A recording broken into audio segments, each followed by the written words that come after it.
Good morning, কেমন আছো সবাই? নমস্কার, আমি পিঙ্কি ত্রিপুরা থেকে বলছি।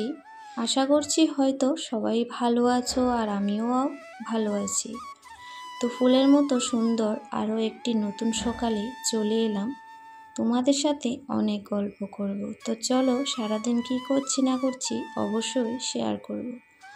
তো সকালে সমস্ত কাজ করে নিয়েছি, এখন স্নান করে ঠাকুর ঘরে চলে এসেছি। তো প্রত্যেক দিনের একই কাজ, একই রুটিন চলতে থাকে আমাদের গৃহিণীদের, কাজের কোনো পরিবর্তন নেই।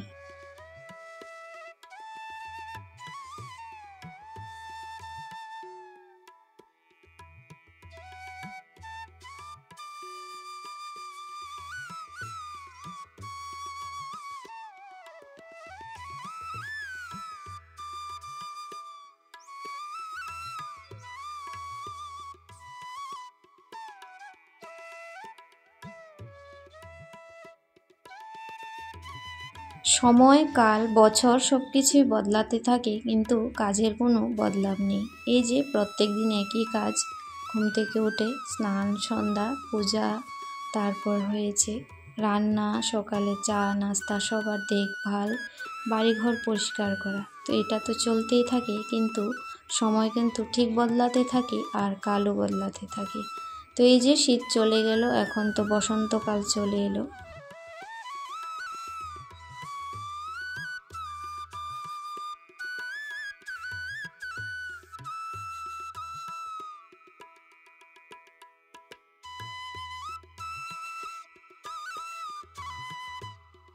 তো এদিকে আমার নাস্তা কিন্তু বানানো হয়ে গেছে। সকালের পরোটা আর একটা মিক্স সবজির মতো করেছি, মটর, তারপর গাজর, আলু, ওই সমস্ত কিছু দিয়েই। তারপর ওইদিকে মাছ দেখতে পেয়েছো, তো মাছ এখন রান্না করব, মাগুর মাছ। তো এটাকে কিন্তু কেটে পরিষ্কার করে রেখে দিয়েছি। তো রান্নার একটা না করতে কিন্তু আরেকটার প্রস্তুতি শুরু হয়ে যায়। সকালের টিফিনের সাথে সাথেই দুপুরের রান্না খাওয়ার প্রস্তুতি শুরু হয়। সবজিটা বসিয়ে মাছগুলো কেটে নিয়েছিলাম, আর এখন কিন্তু সবাইকে আমি দিয়ে দিয়েছি, এখন নিজেরটা নিয়ে নেব।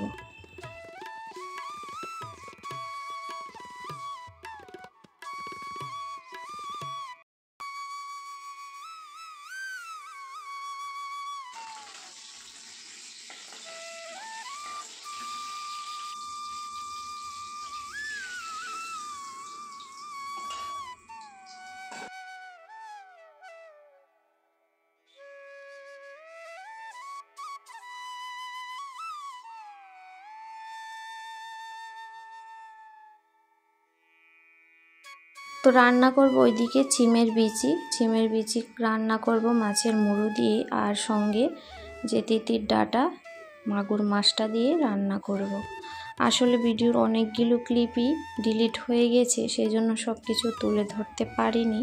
তো যাই হোক, এখন আমি কিন্তু রান্নাগুলি করে নিচ্ছি।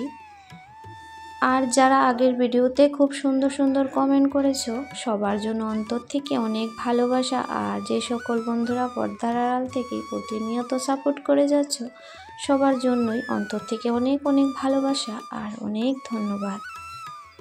তো রাঙা আলু খেতে কে কে পছন্দ করো? আমি তো ভীষণ পছন্দ করি।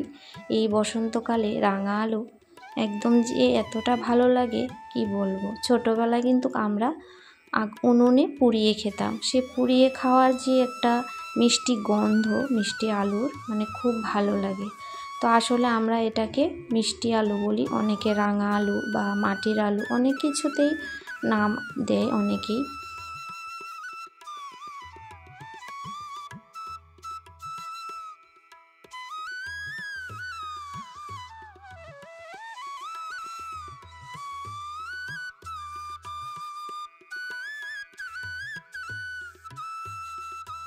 তো রান্নার পরে এই রান্নাঘরটা কিন্তু খুব ভালো করে পরিষ্কার করেছি, এই পুরাটা ওয়াল আজকে পরিষ্কার করলাম।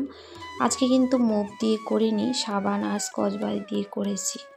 তো যাই হোক, এটা হয়েছে বিকেলবেলা। তো বলছিল যে চা বানাও, তো যাই হোক চা করে নিয়েছি। এখন দুজন মিলে চাটা খাবো আর একটু আড্ডায় বসবো আর কি। তো চা মানেই তো একটু আড্ডা, আর একা একা বসে কার সাথে আড্ডা দেব আর কটা দিন, তারপরেই তো চলে যাবে আবার। তো যাই হোক, আবারও চলে এলাম একদম সন্ধ্যায়। তো আজকের ভিডিওটি একদম এলোমেলো আরেকটা ভিডিও নিয়ে তোমাদের সঙ্গে চলে এসেছি। জানি না কেমন হয়েছে।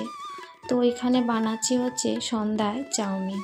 তো চাউমিনের জন্য সমস্ত সবজি কিন্তু ফ্রাই করে নিয়েছি। এখানে আলু আর ডিম আর সমস্ত কিছু রেডি করাই আছে। তো পাতাকপি একটু সেদ্ধ করে নিয়েছি, আর চাউমিন তো সেদ্ধ করেইছি। তো চাউমিনের পরিমাণটা যতটুকু তার সমান সমান সমস্ত সবজি ডিম একদম বরাবর ছিল। তো চাউমিনটা একটু কম হওয়াতে, মানে 1 প্যাকেট ছিল, আর জনসাধারণ তো বেশি বলতে পারো, মানে আমরা 7 জন কিংবা 8 জন আছি, মানে অনেকে আছে ঘরে এক্সট্রা। তো সেই জন্য একটু সবজিটা বেশি করে দিলাম।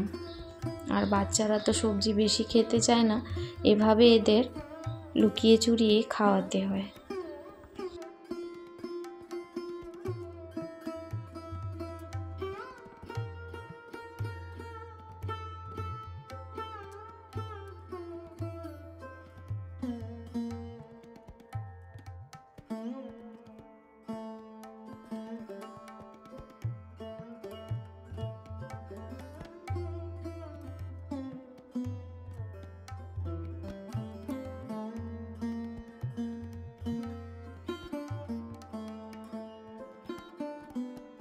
তো চাউমিনটা কিন্তু একদম সাদা হলে আমার ভালো লাগে না, তাই কিন্তু আমি একটু হলুদ আর একটু লাল লঙ্কার গুঁড়া দিয়েছি। আর সন্ধ্যা সকালে এসব নাস্তা হলে একটু ঝাল টক মিলিয়ে হলেই কিন্তু বেশ ভালোই লাগে। তো আমরা যেহেতু ঝাল খেতে পছন্দই করি, তো সব কিছুতে একটু ঝাল হয়। আর বাচ্চারা, বিশেষ করে আমার ছোট ছেলে, একটু ঝাল কম খায়, আর বাকি সবাই ঝাল আমরা সব কিছুতে একটু বেশি খাই। তো সুপ্রিয়া ব্লগস থেকে আমাকে বোন বলেছিল আমার ছেলে কোন ক্লাসে পড়ে। তো বোন, আমার 2 ছেলে, আমার বড় ছেলে মাধ্যমিক দিয়েছে এবছর, আর ছোট ছেলে কিন্তু ক্লাস 5-এ এই বছর পরীক্ষা দিচ্ছে। তো যাই হোক, তোমরা সবাই আশীর্বাদ করেছো অনেক তার আগের ভিডিওতে, অনেকগুলো ভিডিওর মধ্যে। তো আজকের ভিডিওটা কিন্তু এই সন্ধ্যার নাস্তা খেতেই শেষ করব। সবাই খুব ভালো থেকো, সুস্থ থেকো। আগামী দিনে আবারও ফিরে আসবো নতুন আরেকটি ভিডিও নিয়ে।